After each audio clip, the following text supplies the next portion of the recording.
Bonjour à tous, bienvenue dans ce nouvel épisode de podcast. Aujourd'hui, on se retrouve avec Arthur Gaines. Comment tu vas? Ça va super et toi? Mais écoute, ça va nickel. C'est un vrai plaisir de pouvoir t'avoir aujourd'hui pour cet épisode.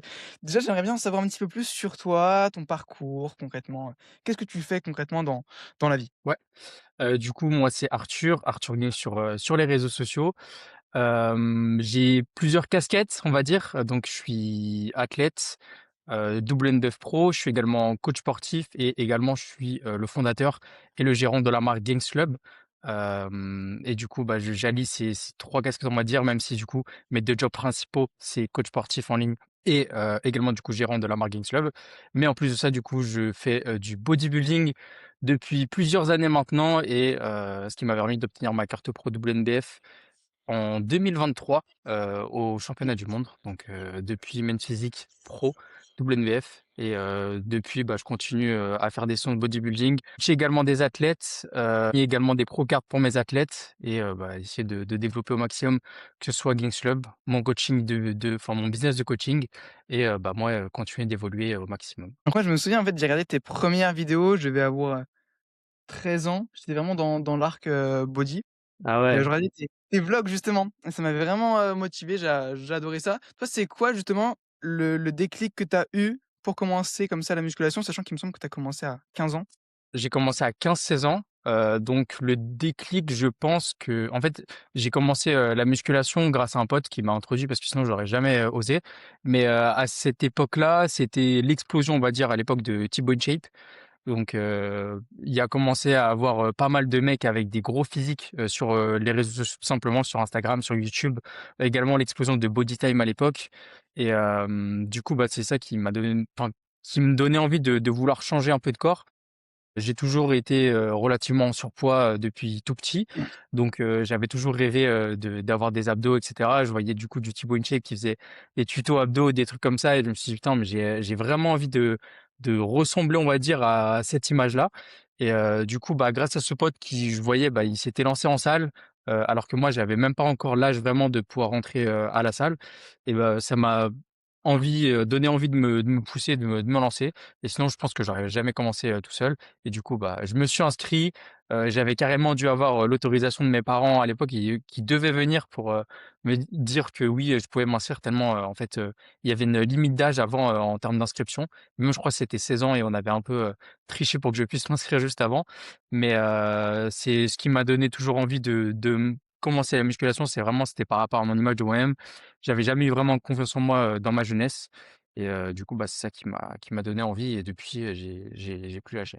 Et tu as toujours pensé bodybuilding ou tu as commencé avec l'arc muscu et après tu as switch sur le côté body? J'ai commencé avec l'arc muscu, ensuite ça s'est un peu plus développé en mode un peu, on va dire, esthétique parce qu'il y a eu l'époque par David Lade et tout ça, enfin toute ma progression, elle s'est faite également en parallèle avec, bah, la montée, des réseaux de différents profils. Je grandissais en même temps et en même temps, je recevais quelques messages, enfin ou des commentaires de mecs des fois à la salle et cetera qui me parlaient de compétition. Je suivais également, bah, des compétiteurs, pareil sur les réseaux sociaux, à l'époque et je me suis toujours dit: «Vas-y, pourquoi pas, un jour me lancer?»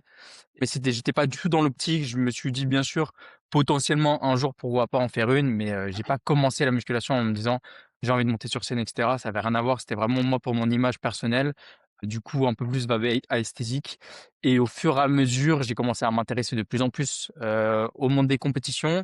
Il y a eu plein de mecs qui ont commencé à faire des vidéos, du contenu sur les compétitions. Ça a été beaucoup plus, popularisé, notamment également beaucoup en France avec, je trouve SNNFC à l'époque, qui avait commencé à vraiment faire des vrais documentaires et cetera par rapport à ça et du coup ça donnait vraiment envie de se lancer et après, bah, ça j'ai commencé, avec, pareil un pote qui était du coup mon coach, qui m'a lancé, en compétition, en 2021 pour mes premières du coup j'avais encore 20 ans donc j'étais encore, bien jeune mais c'était cool de pouvoir faire une première expérience comme ça en compétition.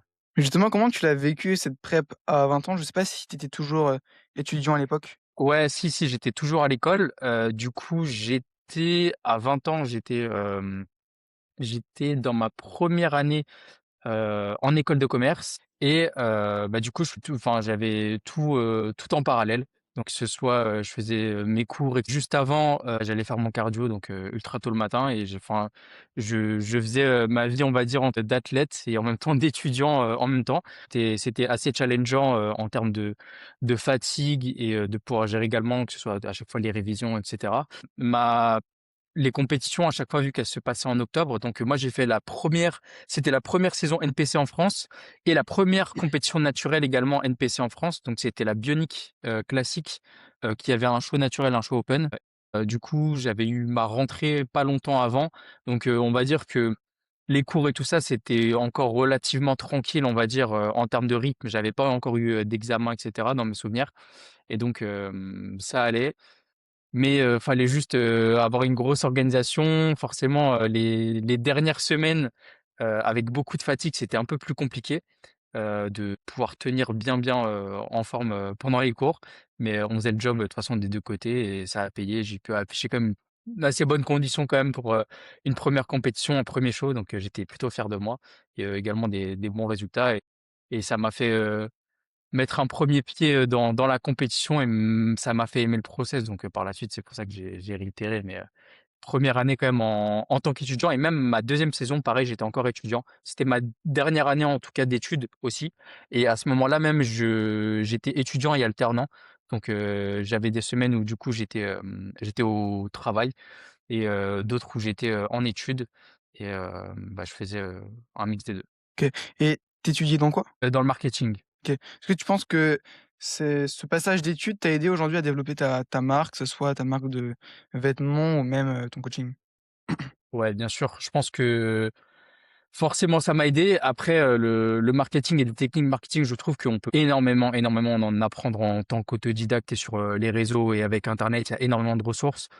Ce qui est intéressant, on va dire, en cours, c'est que tu as des cas pratiques où justement, du coup, tu as souvent des travaux de groupe et cetera, où tu vas essayer de développer des projets et cetera et tu peux avoir des avis de coach, des avis de profs qui peuvent un Ouais. peu plus t'aiguiller sur, certaines choses et améliorer certaines choses que tu fais. Mais en soi, c'est la même chose, c'est que mes études en parallèle, j'avais déjà commencé à monter Gangs Club, par exemple. Du coup, bah, je mettais déjà en pratique certaines choses dans mon business et en plus de ça, bah, maintenant, forcément, ça m'aide un peu sur le coaching également, mais pas tant que ça. Parce que je trouve que sur le coaching, en soi, c'est pas vraiment des techniques marketing qui vont faire que tu vas développer, plus ou moins, ton business, c'est des résultats et les résultats, bien sûr, faut savoir les mettre en avant, mais on va dire, l'avantage que j'ai par rapport à ça, c'est que je suis quand même sur les réseaux depuis pas mal de temps. Donc, j'ai réussi à me créer une certaine image et du coup, il y a un peu le fait de monter avec tout ça. Et donc, dès que j'ai pu lancer mon coaching en ligne, j'avais déjà une petite notoriété, pas forcément par rapport à mes résultats. Mais là, maintenant, j'arrive à un peu combiner les 2. Donc, là, maintenant, j'ai une petite notoriété, on va dire. J'ai des résultats également. Donc, forcément, quand je les partage, bah, ça peut un peu plus se voir. Et j'ai pas eu besoin énormément d'appliquer certaines techniques marketing ou faire de l'emailing ou faire des ads ou des trucs comme ça. Et pour moi, je trouve que le coaching également, ça joue surtout sur un côté, humain et relationnel. Donc de toute façon, pareil, après les meilleurs clients que tu peux avoir, c'est des personnes par exemple, des personnes qui vont consommer mon contenu, des personnes également qui vont venir avec du bouche à oreille et cetera. Donc ça peut toujours amener plus de gens par la suite. On voit aussi, hein, ceux qui réussissent au final, c'est ceux qui sont là depuis, un certain temps. On voit beaucoup de coachs qui se lancent, ils tiennent, 2 mois parce qu'ils font quelques stories et ça commence à les faire chier et au final, on les voit plus. C'est ça et souvent en plus, ce qui est assez, drôle, c'est que, des personnes qui arrivent pas à devenir vraiment des vrais coachs, ils deviennent coach de coach et on en voit de plus en plus sur les réseaux et au final, c'est des personnes qui eux-mêmes arrivent pas vraiment à bâtir un business de coaching, viable, on va dire. Donc selon toi, pour, justement c'est une question qui est assez intéressante et qui pourrait me concerner. Est-ce que selon toi, pour être, coach de coach, par exemple pour prétendre coacher quelqu'un à faire allez 10 K par mois, est-ce qu'il faut déjà avoir atteint, les 10 K? Ouais, forcément. Pour moi, ça joue beaucoup dedans. C'est comme, on va dire, non, je sais j'ai même pas de parallèle, mais j'allais te dire quelqu'un qui, par exemple, va partir en préparation et qui n'a pas eu un coach qui a eu un coach qui n'a jamais fait de préparation. Même si je sais que ça existe et qu'il y a d'excellents coachs qui ont jamais fait de préparation eux-mêmes, parce que ça reste quand même, enfin, ça reste, enfin, tu sais, genre, de la technique, on va dire. Je trouve que certains ressentis personnels et certaines choses qu'on peut appliquer à soi-même, bah, je trouve que c'est toujours, assez, important et pour mieux comprendre également justement son client, je trouve que c'est toujours bien d'avoir traversé certaines de ces phases-là et c'est comme, tu sais, genre, faites ce que je dis et pas ce que je fais, enfin, tu vois? Genre, c'est pour moi, c'est totalement cette mentalité. Il faut avoir vécu les choses pour pouvoir un peu mieux les retranscrire par la suite. Bien sûr. Et toi, aujourd'hui, ce que tu aimes coacher, c'est plutôt des clients lifestyle ou des clients, pour les compétitions? Compétition principalement parce que bon, c'est déjà tu vois forcément des très gros résultats et c'est ce qui me passionne en fait. En soi, le bodybuilding, au quotidien, je consomme ce contenu au quotidien. Je vis bodybuilding également depuis, plusieurs années maintenant et de plus en plus même j'ai l'impression vraiment, ma vie elle tourne, vraiment autour de ça, c'est ma passion. Et du coup, bah, ça me passionne de voir des gens vouloir se lancer et moi de vouloir les accompagner également et mon objectif, c'est vraiment que les personnes aient la meilleure expérience possible, que ce soit en termes de préparation et en termes de show et bah, en fait, tout simplement, bah, ça m'aide à partager ma passion, mais également, avoir des transformations lifestyle où je sais que j'ai un réel impact sur la vie des gens, c'est juste fou. Mais je trouve que c'est un peu encore plus fort avec, la compétition parce que c'est la chose qui me passionne le plus, on va dire, dans ma vie de tous les jours et qui me drive énormément et les résultats sont également très impressionnants et où en fait tout le processus, en du coaching est encore plus poussé avec la compétition donc, que ce soit toute la timeline, les ajustements, tu as beaucoup plus d'ajustements forcément en préparation pour que ce soit gérer la fatigue, arriver avec le corps le plus frais, avoir la meilleure shape possible sur scène à la fin. Donc c'est des plein de petits détails que tu vas faire en plus, qui je trouve sont assez des fois qui peuvent être assez challengeants et du coup ça donne un peu de piment, on va dire encore plus dans le coaching et surtout que, bah, tous les profils sont différents. Du coup, tu tombe également avec des cas un peu différents. Ce qui est intéressant également, bah, c'est toute la psychologie derrière ça, l'évolution de tes clients et de comment ils avancent dans la prep. Je trouve que c'est super passionnant et c'est pour ça que j'ai une petite préférence quand même pour les préparations compétition. Mais à côté de ça, j'essaie quand même de développer bien le côté également lifestyle et ça me régale d'avoir des personnes qui sont, à fond dedans également pour pouvoir se transformer et changer leur vie. Ouais, bien sûr.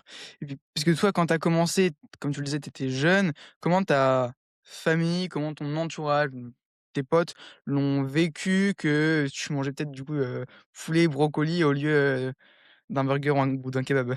En soi, mon cercle, il s'est vachement enfin, je veux dire mon cercle d'amis, j'ai toujours mes amis d'enfance où eux, bah, ils comprenaient un peu de toute façon, avec les réseaux sociaux, tout le monde comprenait assez vite et même je pense encore plus maintenant, enfin le monde du body et comment ça se passe même en termes de musculation et avoir une vraie shape, que ça demande des efforts et de la rigueur. Donc et mon cercle d'amis était pas ultra grand, on va dire et surtout, il a toujours été, relativement sain, on va dire. J'ai jamais été avec des personnes qui sortaient énormément, qui buvaient ou qui fumaient ou des choses comme ça. Donc ça m'a un peu facilité la tâche, par rapport à ça et même, tous mes potes avec qui je traînais quand j'ai commencé la muscu, au final, bah, c'est des gens qui soit se sont mis à la muscu, soit qui étaient dans le sport ou avaient un style de vie assez sain. Par contre, forcément, ouais, autour de moi, on va dire ma famille, essayer de faire comprendre que, non, enfin, surtout, on arrivait à des époques où il y a toujours, pas mal de choses qui sont un peu incomprises et surtout, il y en a qui comprennent un peu mal l'information, on va dire. C'est par exemple, genre, quand j'ai commencé la muscu, genre, tous les matins, genre, je mangeais 4 5 œufs, pour, on va dire, pas mal de personnes: «Ah, manger beaucoup d'œufs et cetera, c'est malsain pour la santé, enfin, c'est pas bon pour la santé, tu vas prendre enfin, il y aura trop de cholestérol» ou choses comme ça. Donc, il y a certaines choses, tu dois essayer d'amener un peu d'éducation, dans tout ça et après quand tu pars en prep, j'ai pas dit que forcément que je partais en préparation de compétition, j'ai ce que tu consommes, mais c'est plutôt, ta tête et ton énergie à la fin. Ils voient que juste tu fais un truc qui est vraiment pas sain pour toi et dire à tes proches que et encore, ça c'est du bodybuilding naturel, donc quand tu prends des choses en plus, ça doit être encore une autre discussion, je pense.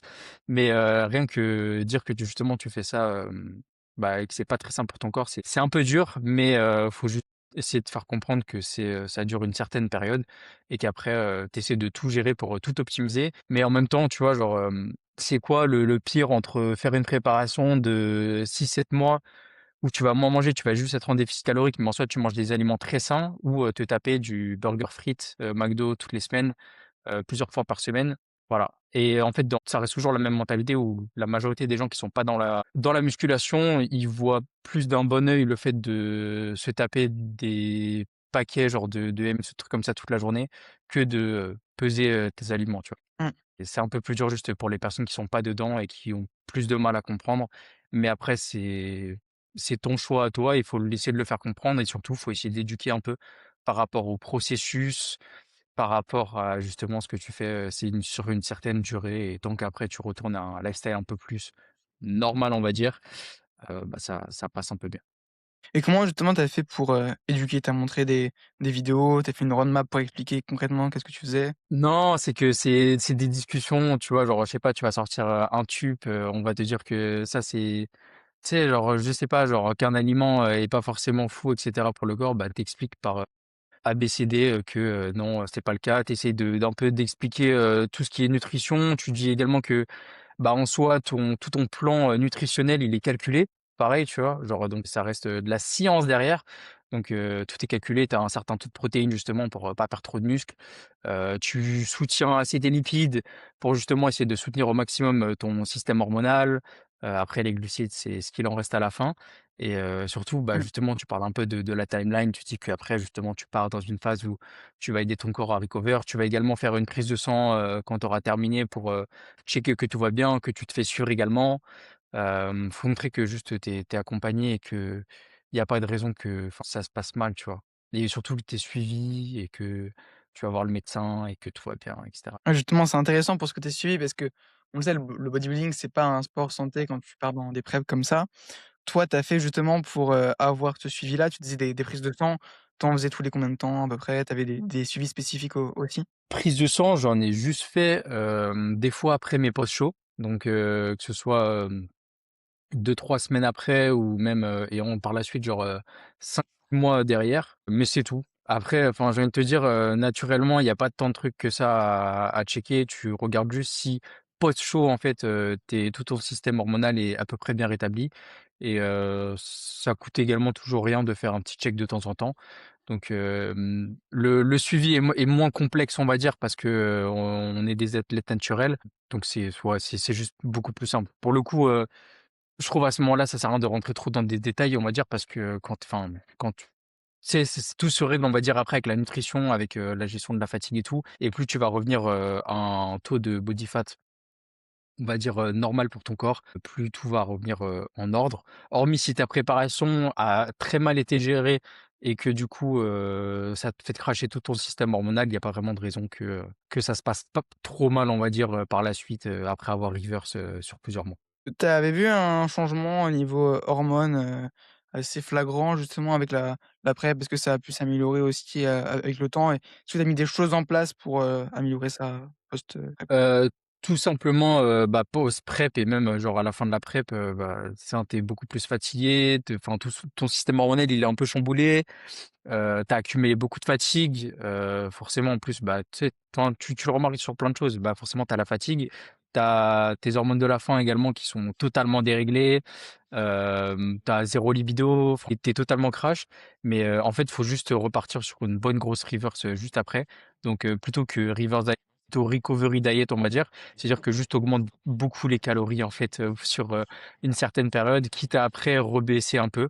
Mais l'objectif, c'est juste de revenir en santé le plus rapidement possible et après il y a pas vraiment de magie par rapport à ça, hein. Essayer de revenir justement à des calories assez hautes, remonter assez bien les lipides si tu as dû vraiment, vraiment les descendre, lors de ta préparation. Mais chaque préparation est différente, que ce soit ma première, ma deuxième et ma troisième. Elles ont pas grand chose à voir. Ma première forcément, enfin, ça a été un peu presque la plus dure, on va dire, ou peut-être la deuxième. La première, enfin bref, la première à la fin, j'étais en zéro carbs. La deuxième, j'ai pas été en zéro carbs à la fin, mais j'avais énormément de cardio, beaucoup de fatigue et là, ma dernière saison, l'année dernière, j'avais que 20 minutes de cardio tous les jours et des calories relativement hautes par rapport à tout ce que j'ai eu avant, tu vois? Ma dernière saison, j'ai quasiment eu, on va dire, 0 vraiment gros problème de fatigue et même, je savais que je pouvais, potentiellement tirer plus. Donc tout va être, individuel, ça va être également du cas par cas et ça peut changer en fait de saison en saison. Tout va dépendre de la gestion de la préparation, de avec quel body fat tu pars et c'est sûr que si tu commences une préparation avec un body fat très, très élevé et pas trop de temps, tu vas devoir tirer très fort et donc à la fin te retrouver avec des calories très, très basses et si tu as tout ce mix, avec beaucoup, beaucoup de fatigue parce que tu as ajouté beaucoup de cardio et donc à la fin également du coup tu tu peeled et en plus de ça, bah, tu as énormément de cardio et très peu de calories. Là, le temps de te reverse, on va dire, ça va prendre beaucoup, beaucoup plus de temps et du coup, je pense que ça va te prendre au moins, ouais, des fois, un bon, 4-5 mois au minimum pour revenir en santé et même je sais qu'il y a d'autres athlètes naturels où des fois ça peut prendre, 8 à 10 mois, minimum pour revenir en santé et même certains Mmh. sont presque proches de faire une TRT carrément parce qu'ils ont du mal à remonter tellement ils ont accumulé de la fatigue. Mais ce que tu peux faire Mmh. également, bah, c'est en plus de ça, bah, booster un peu plus ta supplémentation, essayer de justement d'optimiser certains facteurs. Mais si toi tu optimises, un peu tout de ton côté, que ce soit ta nutrition, ton sommeil et tu essaies d'avoir un bon management de la fatigue, il y a pas de raison que tu reviennes assez, vite, en santé. Ouais. C'est-à-dire que des athlètes qui font comme ça des compétitions une fois par an, pour le coup, ils ont pas le temps de vraiment construire du muscle au final, parce que leur corps est toujours, en prep, il a pas le temps de se remettre en ordre. C'est ça, bah, surtout, naturellement et naturellement, tu feras ja en fait, de revenir une saison d'après, ce sera très, très rare que tu aies ajouté vraiment du tissu parce que le entre le temps de revenir à un taux de on va une santé, stable et ensuite bâtir du muscle, bah, ça prend énormément de temps et en fait, en étant en full déficit et même en ayant terminé, totalement, on va dire, ta saison, naturellement, c'est pas le moment où tu vas bâtir du muscle. Tu vas commencer à bâtir du muscle vraiment quand, bah, ton corps c'est totalement reverse, on va dire et là, ce sera vraiment optimal et tu pourras repartir et donc si après tu repars avec une préparation derrière, tu vas quasiment rien garder de du micro tissu que tu auras ajouté donc généralement, il faut toujours se laisser au moins une bonne grosse année de off, et ensuite repartir. Après, avec on va dire avec, les années, imaginons genre, je f à 30, tu sais, dans ma trentaine, on va dire 30-35 ans, revenir l'année d'après, ça reste toujours possible parce que je vais ajouter tellement peu de tissu potentiellement, plus tard que, au final, ça reste faisable. Mais, là, on va dire, je sais que je peux encore bâtir beaucoup de tissu naturellement. Donc, plus mon temps de off là sera long, mieux ce sera et plus je sais que je vais pouvoir revenir avec un meilleur package par la suite, tu vois? Et c'est un peu pareil pour tout le monde. Hormis si tu sais que tu es vraiment à ça d'un certain objectif que tu avais, si tu te laisses plus de temps pour grossir, tu es sûr que la prochaine fois, tu seras vraiment, on va dire, indéniable et beaucoup mieux qu'avant. C'est pour ça qu'il Très y bien. a beaucoup de mecs, assistés qui ont juste besoin de revenir la saison d'après. Bon, déjà, ils ont les produits pour les aider pour que ce soit pour récupérer et pour prendre en muscle. Mais, en plus de ça, souvent, ils sont juste, à ça, on va dire, d'une procard ou d'une qualification. Donc, ils ont pas besoin de beaucoup plus que ça, on va dire, en termes de temps de off. Ouais, je vois. Parce que toi, tu restes quand même, relativement propre à l'année, ça va encore? Pour ce off saison là, oui, parce que je suis suivi, full depuis pour ce off saison, mais off saison, on va dire de après ma première préparation et après ma deuxième. Déjà, mon début de off saison, c'était pas toujours le mieux, on va dire, parce que, j'avais une mauvaise relation avec la nourriture. J'avais fait pas mal de phases de binge et j'avais vraiment, du coup, je faisais un peu du yo-yo, avec ma diète, avec mon poids et cetera et donc je repartais pas avec la meilleure composition, on va dire. J'étais un peu moins précis, on va dire, sur ma routine également. Il y a des choses où je faisais un peu moins gaffe, que ce soit mon sommeil, ma récupération. Certains aliments également, j'étais beaucoup, beaucoup en feature macro, donc des fois je traquais et je mangeais un peu, on va dire, n'importe quoi et je traquais un peu trop mal. Du coup, j'avais plus tendance à glisser, on va dire et de prendre plus de fat que nécessaire. Là, mon off, du coup, depuis ma fin de saison dernière et maintenant est bien contrôlé. Donc là, je suis à plus 10 kilos de mon poids de scène. Donc en quoi 5-6 mois? En 6 mois peut-être. Donc ça va, c'est relativement clean et je reste encore assez, lean on va dire, par rapport à mes autres off season et je sais que je peux encore ajouter pas mal de semaines de off season tout en restant propre et sans avoir besoin de repartir en mini cut tout de suite. Donc c'est pareil, c'est une sorte d'apprentissage et dans le temps, tu comprends que tu as pas besoin de partir en excès en termes de body fat. Il y a pas besoin de en fait, plus justement tu restes à un body fat assez contrôlé, tant que tu arrives à progresser au gym, c'est cool et tu pas besoin de plus. Mais tu pas besoin justement de trop monter ton body fat parce que ça va juste raccourcir ton off saison ou potentiellement plus rallonger ton temps de prep. Donc c'est le pire combo, que tu peux avoir. Si on parle un peu de dirty bulk, tu vois? C'était un peu la Ouais, mode à une certaine période. Pour toi, ça, c'est vraiment le truc à éviter? c'est le truc à éviter, totalement. Après, il y a une partie, je dirais pas dirty bulk, il y a une partie où tu peux te permettre d'ajouter plus de tissu adipeux pour moi, dans tes premières années de muscu, clairement.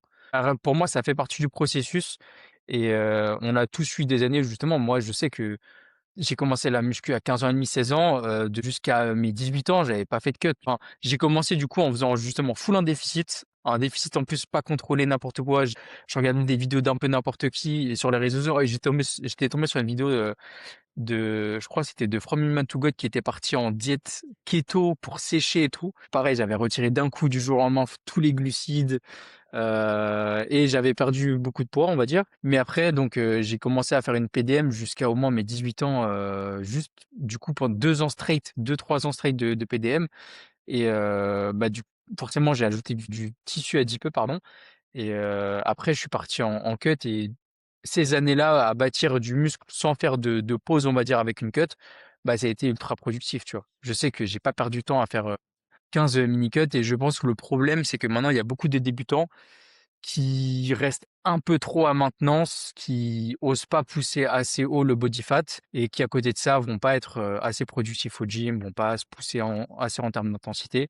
Mmh, pour moi, en fait, c'est que plus tu avances dans tes années de musculation, moins tu as besoin d'ajouter du taux de body fat. Mais pour tes premières années de muscu, il y a aucun souci à en ajouter un peu plus que nécessaire et ça te permet de prendre plus de force, de kiffer également plus ces entraînements et c'est des années pareil, tu vas tomber un peu plus amoureux du processus. Faut apprendre à aimer en fait, genre, on a tous des phases en musculation où genre justement on apprend certaines choses, tu apprends également sur toi, sur la nutrition, sur, ce qu'il faut faire, ce qu'il faut pas faire et je pense qu'on doit tous passer par certaines phases. Pareil en termes de training, on a tous des phases un peu plus bourrin que d'autres, mais tant qu'après on commence à comprendre vraiment, ce qu'il faut faire et ce qu'il faut pas faire, et les choses sur lesquelles on adhère le plus également, bah, on sera beaucoup mieux pour progresser pour la suite. Mais c'est Mmh. pas totalement contre-productif, tu vois?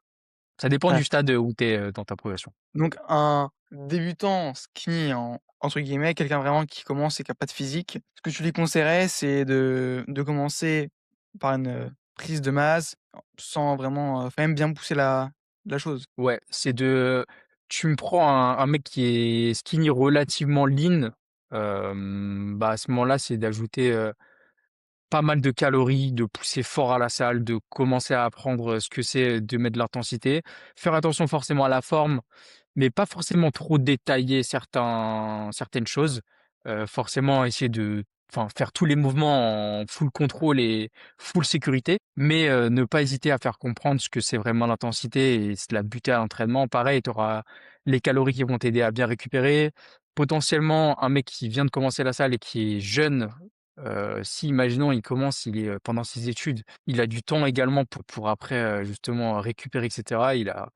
Il a du stress, mais un peu moins de stress que ce qu'il pourrait potentiellement avoir plus tard et également, c'est des années de muscu où tu commences à kiffer, en fait, la salle, tu vois? Donc tu fais des exothèmes, tu pousses fort, tu manges fort et tu ajoutes un masse de muscle enfin de la masse de enfin, un max de muscles et par la suite, tu pourras partir en cut à un certain moment. Il y a trop de personnes, je trouve, qui viennent à peine de commencer et qui passent par des mini phases de PDM, ensuite ils passent en mini cut, ils refont des cycles infernaux, ils Mmh. s'ajoutent énormément de fatigue en faisant pareil, 15-20 000 steps, ils veulent rester ultra lean et cetera. Je comprends le fait d'aimer, vouloir aimer son corps et cetera, un taux de body fat, relativement bas.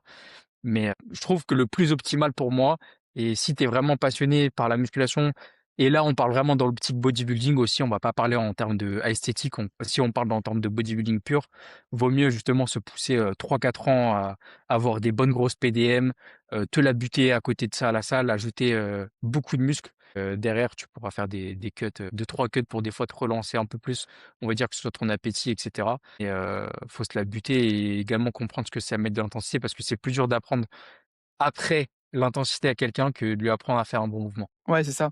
Toi, tu conseillerais de quand on commence directement prendre un coach ou d'y aller vraiment en autodidacte, se renseigner sur les réseaux sociaux? Se renseigner sur les réseaux sociaux et prendre un coach. Je trouve que prendre un coach, c'est une bonne idée dès le début parce que justement, tu vas avoir une structure et un cadre. quitte à justement le garder, on va dire, 6 mois, 1 an et au moins ça va donner des bases, que ce soit en nutrition, que ce soit sur ton training, avoir une première base, relativement bien et par la suite, tout le monde s'instruit sur les réseaux sociaux et en fait, si tu commences juste avec les réseaux sociaux, le problème, c'est qu'il y a beaucoup, beaucoup d'informations et si tu tombes sur, les mauvaises personnes, on va dire, tu peux faire un peu plus de la merde, mais après en tant que débutant, tu peux te permettre un peu plus de faire des erreurs et justement, c'est ce que je disais tout à l'heure, mais on passe tous par plein de phases et on a tous fait des erreurs. Mais par exemple, genre, c'est tout simple, mais quand j'ai commencé la muscu, moi, du coup, en 2016, tout le monde faisait du squat. Je faisais moi du quasiment des fois du power building alors que maintenant, plus personne je vois plus personne faire du squat en salle. Tout le monde fait du hack squat, tout le monde fait du pendule.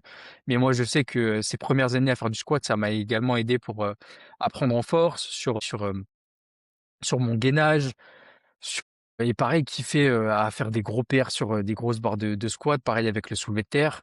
Maintenant, il y a des certaines choses que je fais beaucoup moins qu'avant et je fais beaucoup plus d'optimisation, on va dire, en termes de bodybuilding. Tu sais, cheat, j'essaie de traquer certaines choses et tout, mais ça me donnait au moins un cadre, un premier cadre et une bonne base pour justement, être sûr de progresser de la meilleure des manières et pas y aller en mode un peu freestyle et perdre justement ces premières années de muscu qui peuvent être très bien productives, tu vois? Et aujourd'hui, tu te vois toujours quasiment autant progresser que quand tu as commencé ou tu as vu une certaine, diminution de la progression à partir d'un tel En soi, je progresse, je pense, beaucoup moins, visuellement. Enfin, c'est dur à dire parce que, ça, je le verrai forcément à ma prochaine sèche, mais je mets beaucoup plus d'action par contre, pour, optimiser ma progression. C'est-à-dire, je fais beaucoup plus attention à mon sommeil, j'ai une routine beaucoup plus carrée, je surveille un peu plus mon surplus justement pour pas ajouter trop j'ai besoin. L'entraînement également est beaucoup plus, cadré, que ce soit en termes d'exécution, je m'entraîne beaucoup mieux, en termes d'intensité, mais autant d'intensité, voire plus, mais également plus cadré. Ça veut dire que je vais pas prendre, par exemple, des reps qui vont me fatiguer, on va dire. Je vais prendre vraiment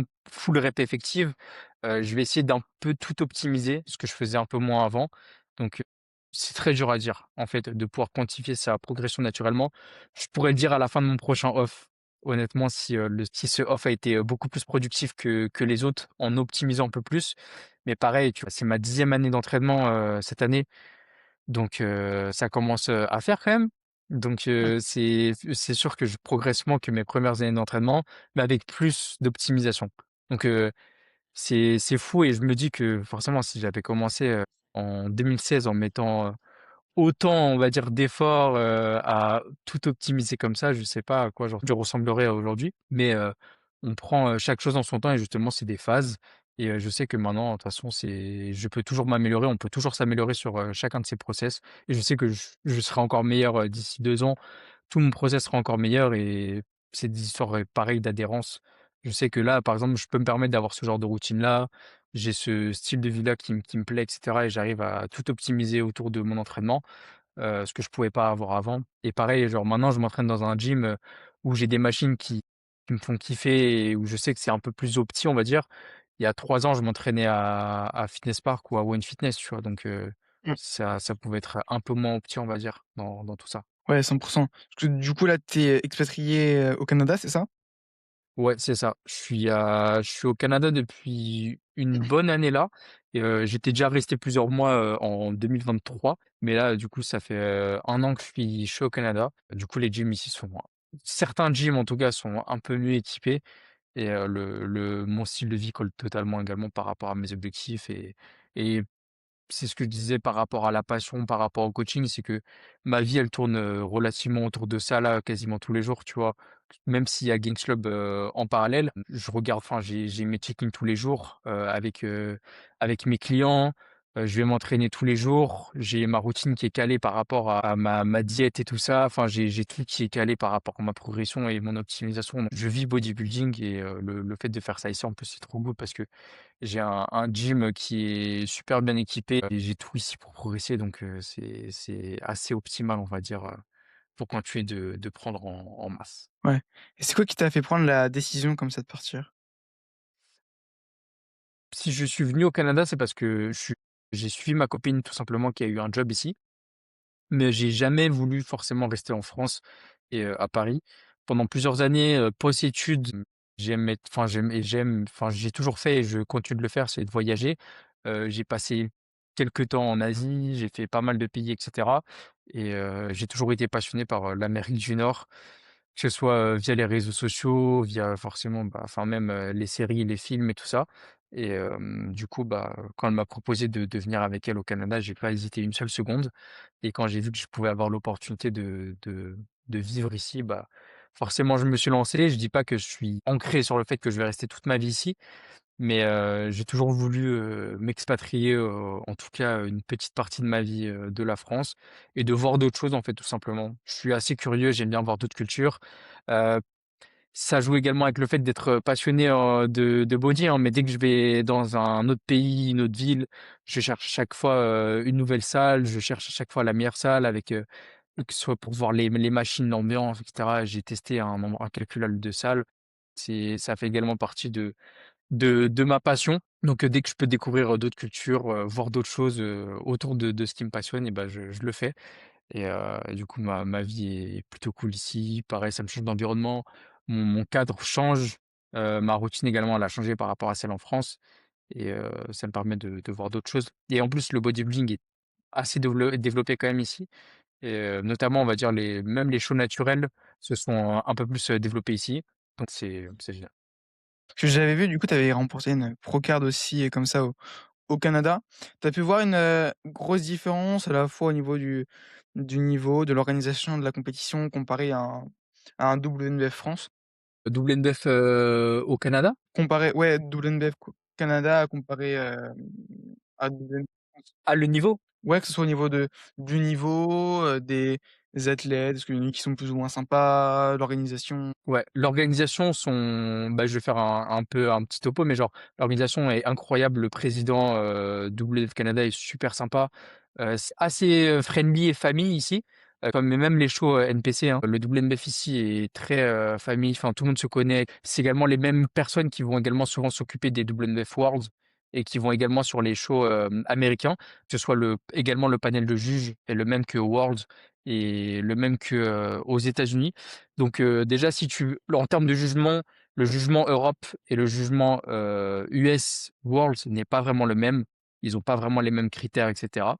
Donc, il y a déjà ça et en termes de niveau, il y a beaucoup de compétitions ici donc et je crois il y a 7 compétitions, 7 WNBF, 7 compétitions WNBF au Canada, dans l'année. En France, il y en a qu'1. Donc ici, le niveau, il va être un peu plus dispersé, on va dire. Il est moins élevé au Canada, que ce soit, les shows, on va dire, régionaux et même le pro show que j'ai fait, il était un peu moins élevé parce que tu as surtout des athlètes qui viennent du Canada. Je crois qu'il y en avait peut-être un ou 2 qui venaient des US et encore, mais le show n'était pas très, très stable. Enfin, il y avait pas énormément de personnes, on va dire, par rapport à peut-être, les pro shows qu'il peut y avoir en Europe. Parce que au Canada, le NBF, ça reste un peu moins développé que NPC, en fédération naturelle, alors que, par exemple, genre en France, heu, la fédération naturelle numéro 1, c'est WNBF, sûr et certain. Que le niveau est beaucoup plus élevé en France.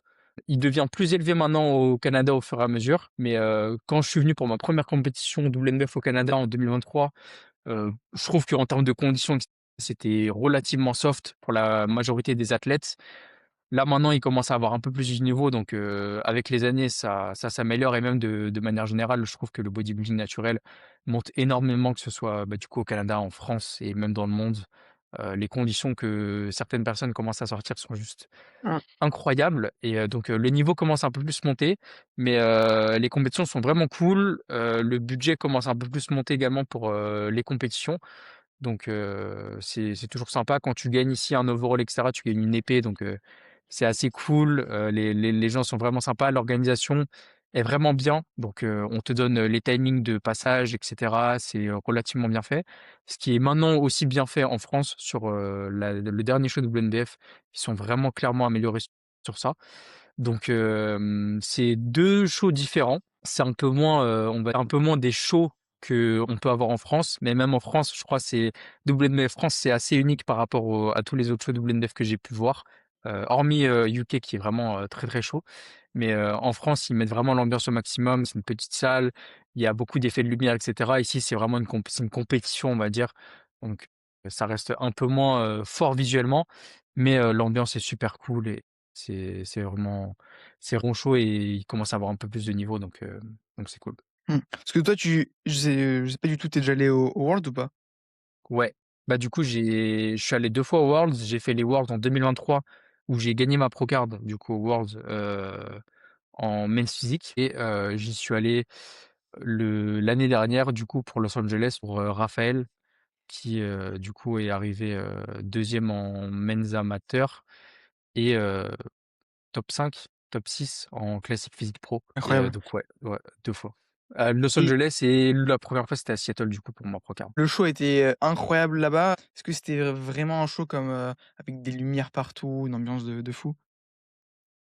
C'est une grande salle, donc en fait, plus la salle est grande, je trouve, moins il y a d'ambiance parce que ça c'est un peu plus dur enfin, tu pas une foule en folie, comme on peut avoir par exemple à WNBF France, donc l'ambiance ça sera jamais, similaire, mais ça reste un gros, gros show où il y a en fait surtout beaucoup de niveaux et c'est juste en fait ça qui est incroyable. T'as des Ce qui est incroyable en fait, c'est l'ambiance du fait de se dire que des athlètes viennent du monde entier pour venir concourir là, c'est que des personnes qui ont fait en amateur au minimum top 5 ou même en sinon c'est des gens qui sont pros, tu vois? Donc, tu sais qu'il y a quand même un gros niveau et également tu retrouves en fait toute la scène, du body, naturel mondial. Donc, tu as plein d'athlètes de fou qui viennent, d'Angleterre, d'Allemagne, d'Espagne, du Portugal, des US et tu vois des monstres en fait et des conditions, des mecs que tu jamais vu ça de ta vie. Donc, je trouve que c'est surtout ça qui est fou et ultra impressionnant. Mais le show en tant que tel est impressionnant par rapport aux athlètes, mais en termes de DA du show, ça reste comme la majorité des shows qui sont, aux US et au Canada, donc ça veut dire que ça reste des compétitions, on va dire. C'est moins, chaud que, on peut avoir, peut-être, en France, en Angleterre ou en Allemagne, par exemple, ou même, Dubaï. Ouais, tu avais été à Dubaï aussi? Ouais, j'ai fait Dubaï aussi. Ouais. Et là, c'est quoi tes objectifs pour la suite? Objectif pour la suite, surtout un bon gros off. Je sais pas encore pour, combien de temps. Honnêtement, je verrai par rapport à mon physique après, une première future, sèche si pour moi je suis assez compétitif et si je pense que j'ai eu assez d'amélioration. Mes objectifs moyen long terme, on va dire, surtout long terme, personnel par rapport au body, c'est d'avoir la pro card en bodybuilding WNBF. C'est l'un des premiers objectifs et mon deuxième objectif serait d'avoir la pro card, IFBB naturelle. Et je pense qu'après je serai, complet sur, le fait de ce que j'ai envie de faire dans le body. On verra après par la suite si, j'arrive à atteindre, l'un des 2 objectifs, ce que je peux faire et potentiellement également, arriver peut-être à un si je refais un pro show, en men's physique, essayer d'aller gratter un bon gros top 3 sur un gros show, pro et potentiellement faire les worlds en pro et voir, ce que ça peut donner, que ce soit en men's physique ou en bodybuilding si j'arrive à avoir la carte pro. Mais, je vais tout faire pour en tout cas et la prochaine fois que en fait, j'ai surtout envie de me dire que la prochaine fois que je monte sur scène sur un show WNBF où je peux avoir la carte pro, je la gagne et potentiellement voir où je peux aller également avec, la NPC, une pro card, IFBB même si potentiellement ça reste toujours un peu plus compliqué. Pour moi, c'est un peu moins atteignable que la pro card, bodybuilding, pour l'instant Mmh. en WNBF. Et Après du tout coup, dépend du show, forcément. ouais, bien sûr, bien sûr, bien sûr. WNBF, ce serait en men's physique que tu aimerais bien l'avoir la enfin, en NPC pardon, c'est en men's physique que tu aimerais bien l'avoir la Procard? En NPC, en classique En et classique? ouais, je pense. OK. Et tu aimerais bien genre aller à Olympia? Je crois que c'est possible comme ça d'aller à Olympia d'une façon naturelle, Olympia, ouais, c'est si tu gagnes le Benvedder. Ouais. Déjà pour faire le Benvedder, faut faire top 3 à un pro show. Donc en fait, le problème, on va dire, de tout ça, c'est que la NPC, en naturel, ils ont beaucoup, beaucoup de règles et de systèmes de qualification et il y a pas énormément, en fait, de pros encore naturels. Donc le fait d'avoir, beaucoup de pros chauds et cetera, ça va il y en a pas encore énormément. Plus ils vont pouvoir donner des pro cards, na au naturel, on va dire, plus il va y avoir de pro chauds, plus tu pourras te qualifier, on va dire, un peu plus facilement, au show Benvedder et après, le truc, c'est que Benvedder, tu regardes le niveau pro naturel, il est un peu, inatteignable, douteux, tout ce que tu veux, mais, ça reste, toujours, Ouais, un peu chaud à cibler. OK. Mais on Parce que verra. ouais, ouais, c'est vrai qu'en men's physique, tu as vraiment un très, très gros physique et tu as une ligne, de fou. Tu te verrais pas justement faire comme ça la Ben Wader, en men's physique? En fait, tout dépend de ce que je peux faire en men's physique la prochaine fois. J'aime beaucoup ma shape, men's physique, à voir si j'ai la masse nécessaire et si je kiffe beaucoup en fait, je kiffe beaucoup plus le classique, mais si je vois que j'ai plus de potentiel en men's physique à ce moment-là, j'irai à 100. Mais c'est que la dernière fois, du coup, que j'ai fait un show, en men's physique en NPC, c'était l'année dernière, c'était juste un show pour me qualifier. J'avais pu gagner ma classe en classique, mais en men's physique, j'avais été totalement, genre déclassé, tu vois? Genre Mmh. j'étais l'un des plus gros et je suis arrivé genre, je sais même plus, mais genre, 7e ou 8e ou un truc comme ça et ça m'a un peu dégoûté par rapport, au men's physique, en NPC. Donc, on verra, par la suite. On verra sur ma prochaine saison, mais en fait, le problème, c'est que déjà, en fait, si je m'ajoute des shows WNBF, plus des shows NPC, plus plusieurs classes, ça commence à faire beaucoup en termes de fatigue et j'ai assez vite compris maintenant que, en fait, plus je m'ajoute de fatigue, plus c'est un peu de me tirer une balle dans le pied, justement pour, potentiellement atteindre ma meilleure shape sur le stage. Donc on verra, ce que ça donnera par la suite, mais, en tout cas, faire un bon classement, pourquoi pas en pro, gagner un autre pro show en main physique en WNBF, gagner ma pro card en body et faire, potentiellement les 2 classes, men's physique et classique en NPC et en fait, le truc, c'est que au Canada, si tu veux, pour, faire un pro qualifier qui s'appelle ici les nationals, il faut faire absolument un top 3 en fait, dans ta caté. Si tu fais pas un top 3, t'as pas en fait, si je fais pas un top 3 en men's physique dans un régional, j'ai pas le droit de faire un pro qualifier en men's physique. Donc j'ai pas eu le droit de le faire l'année dernière, alors que, par exemple, en France, tu fais le show, même si tu es dernier, tu es qualifié, tu peux faire le pro qualifier que tu veux, tu vois? Et même au Canada, si je prends du coup la licence au Canada, et bah, j'ai pas le droit de faire un pro qualifier à l'international si je fais pas un certain top, au pro qualifier qui est au Canada. Donc il y a beaucoup plus de règles et c'est beaucoup plus, limité ici. Enfin, du coup, le niveau, des pro qualifiers au Canada sont beaucoup plus élevés que les niveaux, potentiellement, on va dire, en Europe parce qu'il y a plus de règles. Mais c'est parce qu'il y a plus de shows également, tu vois? Mmh. OK, et tu as déjà pensé comme ça à apporter ta patte dans le bodybuilding, que ce soit au Canada, ou même en France? Je sais pas, que ce soit donner quelque chose en plus, un cash prize, un trophée, je sais pas, du meilleur poseur, un truc comme ça, ou même créer ta propre compétition de bodybuilding, c'est quelque chose qui t'est déjà venu en tête? Il y a une partie où on l'a déjà fait. On a déjà été, un des sponsors principaux pour, la WNBF en Belgique en 2024. Où, du coup, il y a eu un cash prize où on avait donné 500 € dans mes souvenirs, pour un déplacement pour, le gagnant Med Physique pour qu'il puisse faire un pro show à Dubaï. C'était, David Osto qui l'avait remporté et pareil, on avait un stand et cetera où on était là. Dans le bodybuilding, du coup, on a également sorti, du coup, des shorts de Men Physique que j'ai pu porter moi la saison dernière. On en a vu pas mal également sur la scène de WNBF. Et également, on était le sponsor et on est encore sponsor cette année de la NPC en France. Du coup, on donne, un lot pour, les gagnants overall. On l'a pas fait là sur le premier show de la saison, mais, on va l'être sur les prochains shows et on sera potentiellement également sur le pro show en octobre, à Toulouse. Et par la suite, forcément, j'aimerais bien développer une compétition, que ce soit, en WNBF ou créer une compétition en NPC ou n'importe, avec mon nom derrière, enfin, du coup, le nom, Ging's Club derrière et faire un truc comme ça parce que forcément, ça me passionne et si je peux participer de près ou de loin à ça, ça me fait plaisir. C'est pour ça que j'avais clairement accepté de faire, la collaboration avec WNBF Belgique à l'époque et pareil, si j'ai une autre opportunité d'apporter un peu plus de ma patte sur, une compétition, ça peut être, avec plaisir parce que ça me fait toujours plaisir, en fait, justement, de pouvoir partager ma passion. On peut rendre aux athlètes, c'est toujours, super cool et en fait, genre, avoir que ce soit, genre, un truc de goodies, un tu sais, et si par la suite, pareil, on peut faire, je sais pas, genre des trophées pour des gagnants overall, des trucs un peu plus personnalisés avec, la touche, Ginx Club, ce serait avec plaisir forcément, si je sais que je peux avoir un impact positif pour, l'une des choses qui me passionne le plus, c'est avec plaisir.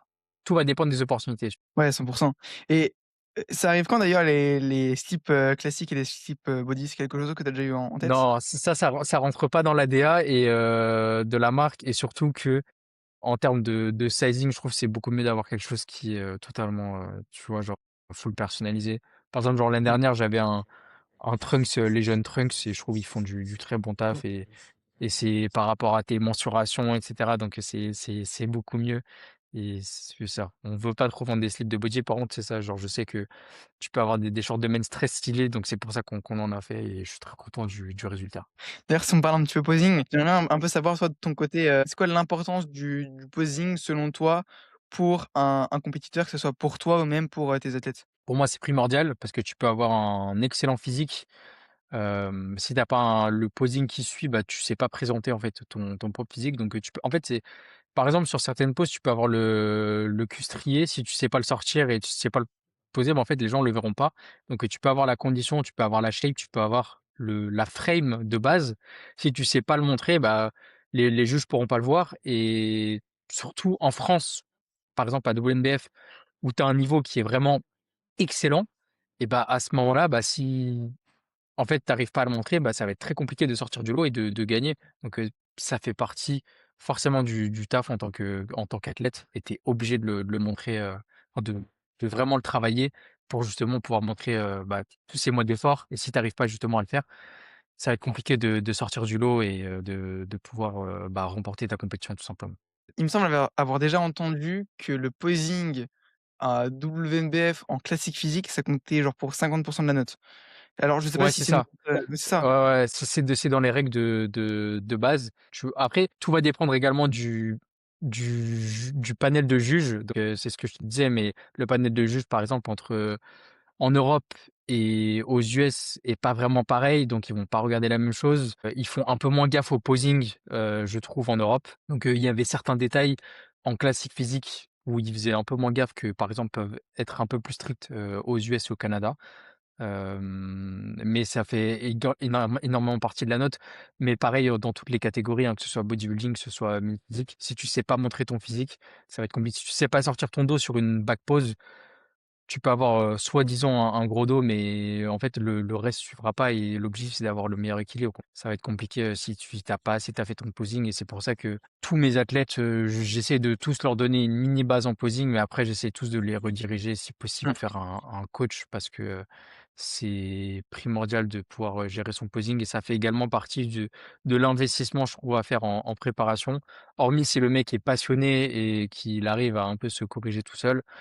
Pour moi, c'est toujours bien même d'avoir un œil extérieur, que ce soit de moi, que ce soit même de quelqu'un d'autre, pour, essayer d'ajouter des petites corrections en plus et c'est ce que j'ai fait, que ce soit moi l'année dernière, j'avais jamais, on va dire, autant travaillé en posing, donc j'ai énormément revu mon posing, main physique que Mmh. j'avais pas du tout au début. J'ai pu voir avec un coach de posing. J'ai également demandé l'avis de d'autres personnes à d'autres moments. Et pareil pour, mon posing classique et body. J'avais des bases, mais il y a certaines connexions de dos que j'arrivais pas à avoir. J'ai eu des tips et certains déclics du coup qui m'ont fait, que j'ai commencé à sortir un peu mieux mon dos, j'ai amélioré certaines poses et je sais que je peux encore m'améliorer. On peut toujours s'améliorer, pareil sur son posing donc pour moi ça fait partie intégrante de ta préparation. Et toi, ça te fait kiffer de je sais pas, de faire une routine par exemple? La routine un peu moins, j'ai pas, pris, en fait, ça me je trouve que c'est très agréable à voir et surtout une belle comment dire? Posing routine calme et bien posée. Je trouve que c'est super beau et c'est le style de posing routine que je préfère faire. Mais, je suis pas passionné par le posing au point de justement me faire des posing routines, même en off et cetera. C'est pas quelque chose qui me passionne autant. Par contre, justement, je fais surtout attention, à certains détails, pour, mes préparations et pour justement parce que pour moi, le plus important, ça reste les comparaisons et du coup, à ce moment-là, la posing routine, je fais des poses qui me plaisent. Je fais également des poses, moi, qui juste me mettent bien en avant, on va dire, même si je sais que ça fait pas vraiment partie du judging, mais et c'est pas le truc, on va dire, qui me passionne le plus, de faire une belle, posing routine. Tu l'as très bien dit, c'est quelque chose qui est pas noté, donc faut vraiment déjà prioriser sur, les C'est ça, mandats. mais je trouve c'est vachement une sorte de passion aussi. Je le vois avec, certaines personnes, mais c'est si tu es passionné par ça, tu vas le travailler relativement tôt et après, bah, si tu t'améliores sur tes poses, mandatoires, bah, après tu seras beaucoup mieux sur ta posing routine.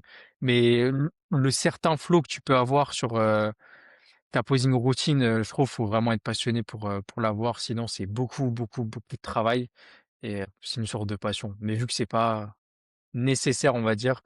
C'est pas le truc qui me passionne le plus et du coup, je le mets un peu moins, en avant, lors de mes repas. Simplement, je sais pas comment dire, mais du coup, je l'ai lancé en mode un peu sur un coup de tête. Bah, j'ai suivi, toute l'ascension, que ce soit les débuts de Gymshark, Alpha Elite également, qui maintenant est un peu moins présent, dans le monde. Du coup, j'ai toujours voulu lancer, ma marque, en fait, simplement. Du coup, j'avais commencé un peu par un merch. Au fur et à mesure, bah, j'ai lancé certaines collections, j'ai voulu sortir des pièces fitness, également que tu pouvais porter, à l'extérieur du gym et surtout avoir une marque qui ras j'ai commencé à faire certaines collections, ça commençait à vraiment bien partir et tout ça et par la suite, je me suis associé maintenant à Lario qui m'a aidé à développer un peu plus, ma vision et la DA de la marque et depuis, on essaye justement de faire grossir un maximum la marque, que ce soit en France, que ce soit maintenant à l'étranger. Essayer de bâtir, une vraie communauté et justement essayer de rassembler, des athlètes qui sont inspirants et c'est pareil, en fait, c'est comme moi, on va dire avec le body, avec le fait de partager sur les c'est toujours une histoire de partage et je sais que je peux tu peux transmettre certaines valeurs, à travers une marque et je trouve que c'est super important et c'est ce que j'ai toujours voulu faire avec Dings Club, c'est que quand tu portes les vêtements et le dépassement de soi et tu sais que tu fais partie justement d'une communauté où derrière, en fait, on se pousse tous à 100 et c'est représenté par, des athlètes qui sont inspirants, qui ont des shapes de fou, qui des fois ont des objectifs de fou et qu'on veut suivre et auxquels, justement on veut ressembler. Ce qui m'a poussé encore plus à vouloir, développer dans le temps, c'est également d'être, avec ce genre de personnes qui moi aussi motivent, à développer tout ça et également du coup créer des pièces de fou, pour, avoir, du flow à la salle et en dehors et en fait, justement, mixer en fait toutes mes passions, que ce soit les vêtements, le design, le bodybuilding, la salle. Faire un gros mix et ça donne, Games Club qui du coup regroupe, juste, des une communauté, de mecs inspirants, d'athlètes, de fous et faire les meilleures marques, Gymwear, FR, tout simplement. Ouais, donc tu as vraiment envie d'aller, le plus loin possible avec cette marque, limite faire une marque, qu'on peut-être pas comme Nike ou Adidas, mais essayer de faire vraiment une des plus grosses marques, un peu comme, Jungla ou Gymshark. Ouais, c'est ça, totalement et OK. je pense qu'on en a totalement le potentiel et c'est juste une histoire de temps et de moyens et cetera et c'est dur de se développer, parce que ça prend du temps soit entre en sortir les collections et en fait, vu que tu fais ça à petite échelle, à chaque fois tu vas investir pour faire une nouvelle collection, tu dois attendre une certaine, d'autres fonds pour pouvoir relancer d'autres choses derrière et pareil quand tu sors des drops, faut essayer de tout vendre pour justement derrière pouvoir réinvestir dans d'autres collections et cetera. Là, ça commence à encore plus se développer, j'en vois encore plus et dès que je rentre en France, à chaque fois, j'en vois dans des salles et cetera. On fait également beaucoup d'événements, on essaie justement de rassembler la communauté, que ce soit à WNBF, on avait carrément fait une sorte de mini pop-up, à côté, on a fait des pop-up à Paris, on a fait des pop-up à Bordeaux.